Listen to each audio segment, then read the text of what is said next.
la paix de notre Seigneur Jésus-Christ soit toujours avec vous. C'est une très grande joie pour moi de pouvoir partager avec vous le fruit de ma méditation en ce 11e dimanche du temps ordinaire. Dans l'évangile de ce jour, nous voyons Jésus qui regarde la foule. Il ne voit pas des gens endimanchés, bien habillés. Non, il voit des gens fatigués, abattus, stressés, comme des brebis qui tournent en rond, sans berger. Franchement, si Jésus passait dans notre quartier un lundi matin, dans les embouteillages, il verrait des visages défaits, des mines en décomposition, des personnes énervées. Il pourrait dire, mes enfants sont vraiment épuisés. Mais attention, notre Dieu n'est pas venu pour organiser une veillée funèbre. Il n'est pas venu pleurnicher avec nous. Il est venu nous secouer avec amour. Il nous invite à regarder vraiment la situation pour mieux la comprendre au lieu de l'harmonier. Pour cela, il nous invite aujourd'hui à ouvrir nos yeux. En effet, dans l'évangile, Jésus regarde la foule et lance cette bombe. La moisson est abondante, mais les ouvriers sont peu. Bien-aimés de Dieu, nous chrétiens, on est parfois champions du pessimisme spirituel. Et c'est certainement pour cela que Mahatma Gandhi disait qu'il croirait plus à notre histoire de résurrection si on avait des mines un peu plus joyeuses. Nous aimons nous plaindre. Ah, l'église se vide. Ah, le monde est dur. Ah, les jeunes ne croient plus, ils ne prient plus, ils ne font plus ceci, ils ne font plus cela. La voisine est comme ci, le voisin est comme ça. Le curé est ringard. On est devenus des météorologues du malheur. Et Jésus nous surprend. Il ne dit pas le champ est sec. Il dit la moisson est abondante. Il y a de la sorte de Dieu partout. Il y a des cœurs qui cherchent la paix. Des jeunes qui ont faim de sens, des familles qui attendent l'amour vrai. Le problème donc, ce n'est pas le champ, c'est notre regard. Comme disent nos anciens, celui qui cherche des poux sur la tête d'un chauve perd son temps. Mais celui qui cherche la grâce de Dieu la trouve même dans le désert. Dieu n'est pas un patron qui nous met la pression. Il est le maître de la moisson. C'est son champ, c'est sa récolte, c'est son œuvre. Combien de fois nous portons l'église? Combien de fois nous portons nos familles? Combien de fois nous portons nos maisons? Comme si tout dépendait de nos petites forces. Et on finit par avoir des ulcères spirituels.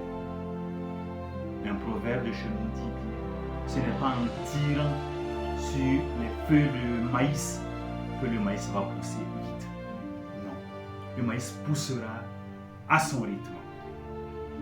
Notre travail, c'est de s'aimer avec joie, d'aimer sans calcul et de laisser Dieu faire le reste. Le paysan, il plante, puis il dort. Faisons pareil. S'aimons dans la joie et dormons dans la confiance. Pour nous convaincre que ce n'est pas nous qui pouvons changer la situation, Jésus choisit une équipe. Et regardez l'équipe qu'il choisit. Franchement, il y a de quoi rire. Pierre, le gars qui parle avant de réfléchir et qui va même régner Jésus. Matthieu, un traître puisqu'il est collecteur d'impôts. Autant dire qu'il était détesté dans tout son quartier. Simon les Zélotes, un ancien révolutionnaire qui voulait brûler le système. Et même Judas. Ce n'est vraiment pas l'équipe qu'il faut pour résoudre le problème que Jésus a constaté. Eh bien, c'est que cette équipe n'est que l'instrument, comme chacun d'entre nous est un instrument entre les mains d'un expert. Et cet expert, c'est Dieu lui-même. Alors, mon frère, ma soeur, si tu te dis, ou moi je suis trop pécheur, je ne peux pas servir, ou moi je ne connais pas ceci, je ne connais pas cela, détrompe-toi. Jésus ne choisit pas les parfaits. Il rend parfait ceux qu'il choisit. S'il a pu faire de Pierre un roc et de Matthieu un évangéliste, il peut faire des merveilles aussi avec toi. Et le plus merveilleux, c'est qu'il fait tout gratuitement et nous invite à faire de même. Vous avez reçu gratuitement, donné gratuitement. Nous n'avons pas mérité l'amour de Dieu. Nous n'avons pas payé notre salut. Tout est cadeau. Alors, arrêtons d'être des chrétiens boutiquiers, des chrétiens commerçants. Je t'aime si tu m'aimes, je te pardonne si tu t'excuses. Non. Donnons gratuitement. Donnons un sourire, un service, un pardon, une écoute. N'étendons jamais de facture pour cela. Donnons aussi de notre bien.